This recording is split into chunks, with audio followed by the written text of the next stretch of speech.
Good morning everyone, welcome back to my channel. This is Heike and you're watching Stone Cold Coffee Crafts. Today is Friday, August the 14th, and this is my daily crafty chat for today. I'm not sure if my little furry assistant Lola the ragdoll cat is going to join us because we are a bit on the outs right now. She has put me through the ringer last night, completely unnecessarily, and now she is in the living room pouting away because I've been cold shouldering her all morning. And Her Majesty can't have that, but I'm so fed up with her. She kept me awake most of the night for no reason at all. So yeah, I am totally of the mind that she's the crazy cat and I'm the poo human here. So she might be here in a moment, she might not, we will have to see.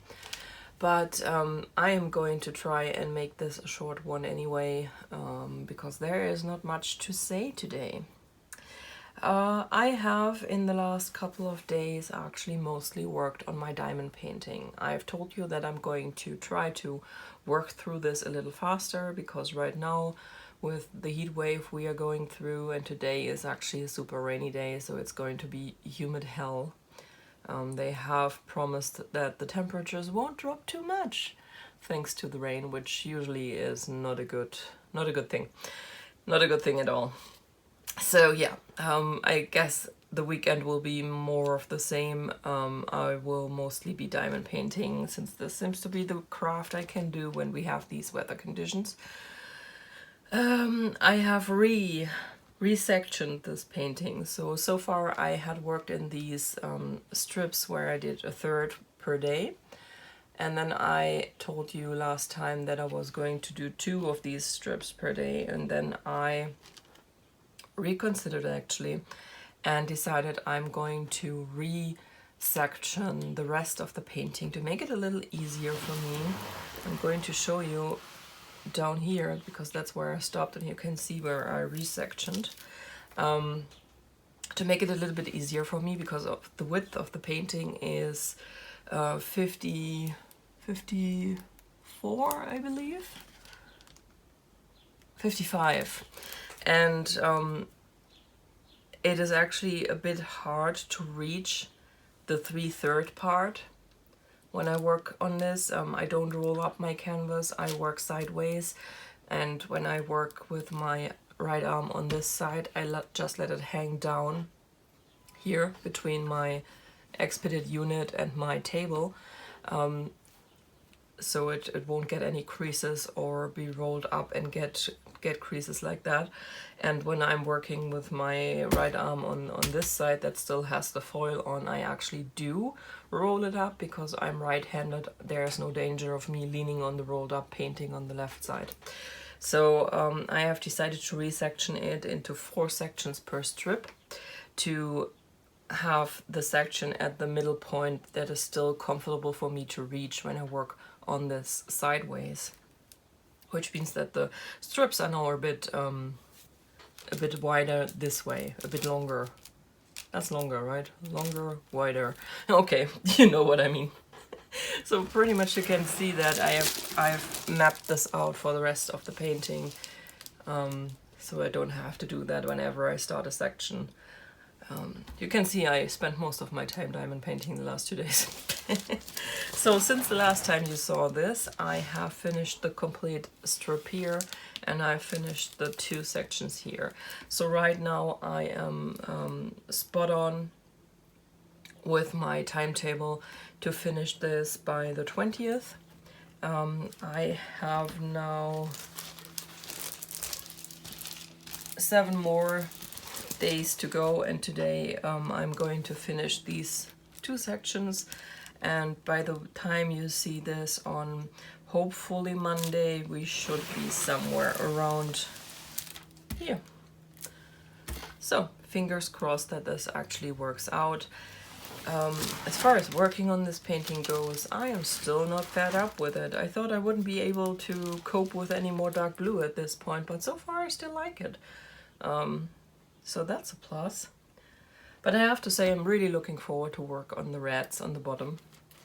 Something I've noticed, Diamond Art Club seems to really read up the reds in any of Mandy's paintings. So I just finished going through my stash of diamond paintings from Diamond Art Club, and I noticed that in a lot of paintings where Mandy actually worked with more brownish tones, Diamond Art Club reverted to blacks, to reds. Yeah, it's totally the same, I get black and red. Reverted to reds, and it's usually much brighter than what Mandy intended, but I'm here for it because these colors are actually some of my favorite colors, so can't wait to get into that.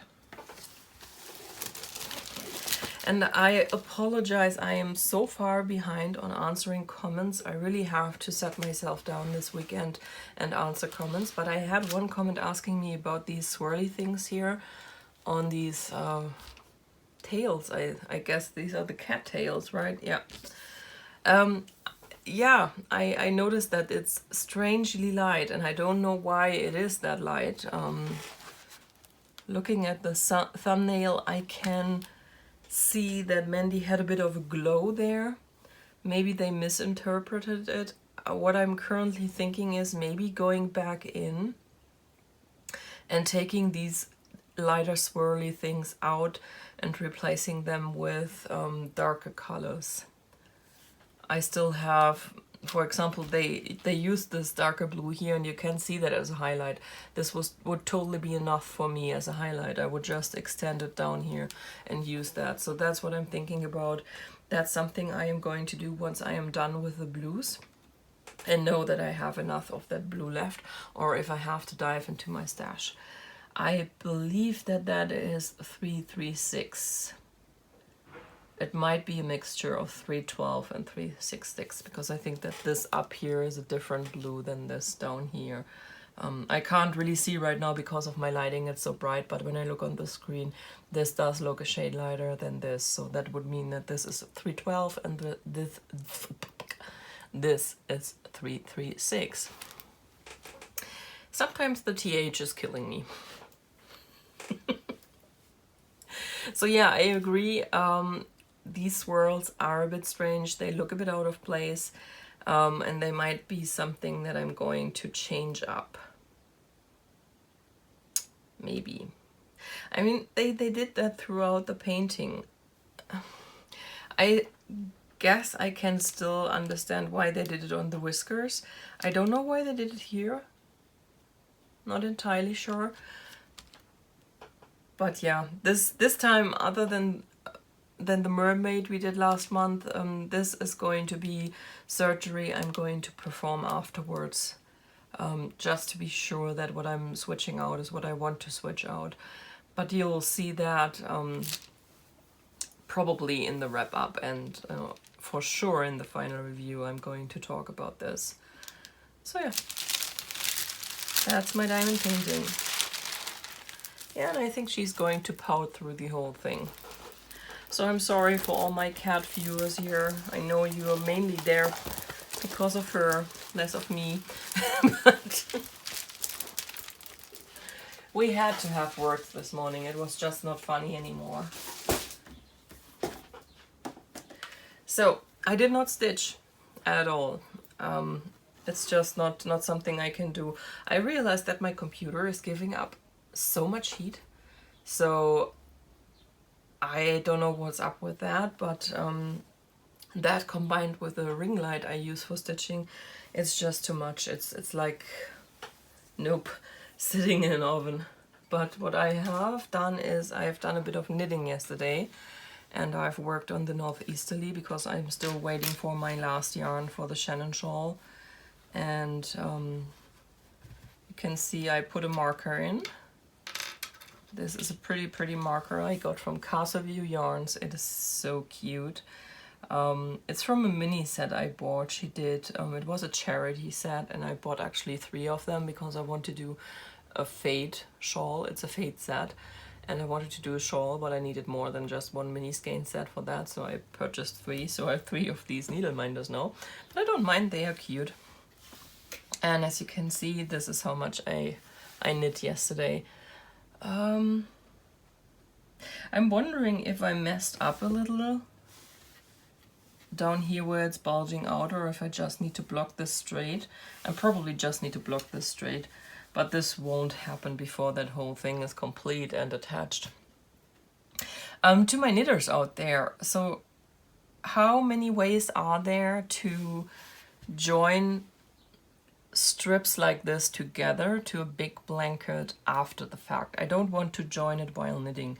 The pattern actually gives us a way to join while we are knitting, but I plan to make a giant blanket, and joining while knitting will be such a pain in the butt at some point. So I really do not want to do that. I want to finish the strips, collect the strips, and once I have them all, I want to join them into one big blanket. And I know there's Kitchener stitch. I don't know if that is the correct way to do that though. So if you are an experienced knitter, or at least more experienced than me, which is very easy to be, if you could let me know in the comments down below what I should look up. Jeez, my tongue is tied. That would be really much appreciated. I would really love to get your help on this.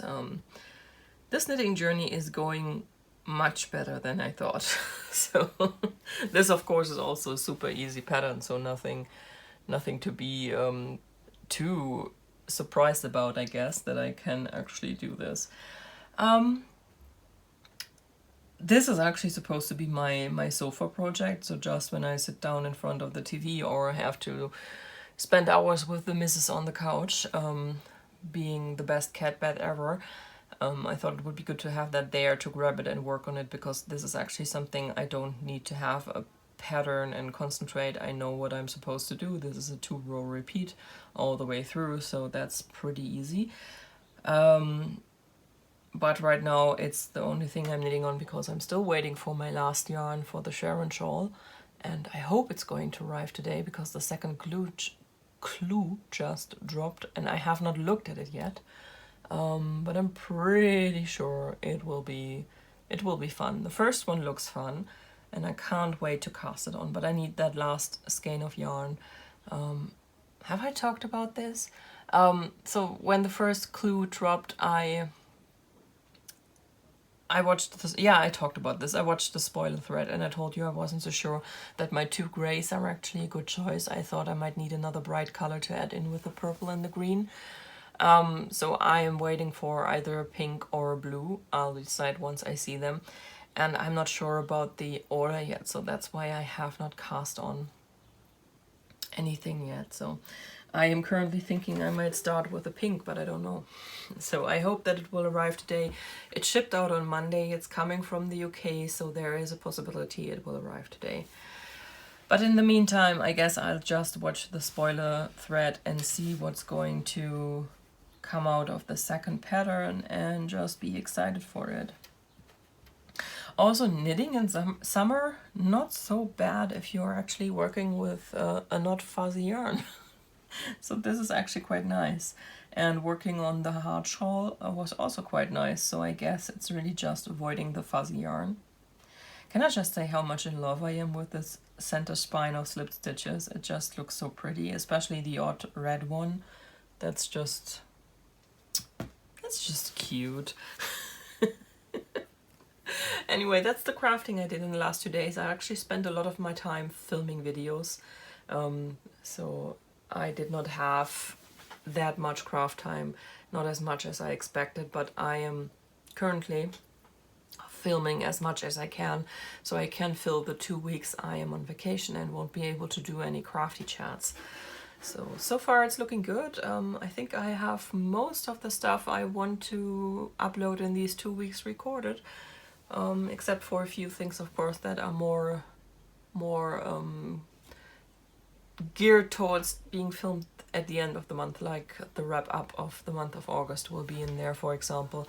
The one thing I will have to move though, September 4th would have been a floss tube. I am going to move that one to Monday, September the 7th instead. Alright, I don't have anything more, so my plans for the weekend are more diamond painting. Tomorrow the next part of the Santa strip from Barbara. I know the cross-stitch chart is going to drop. I'm going to try and stitch that one. It should be hopefully be easy enough that I can do it, even if it feels a bit like stitching in hell. And yeah, knitting wise, I hope that on Monday I can show you my cast on Sharon shawl. Keep your fingers crossed.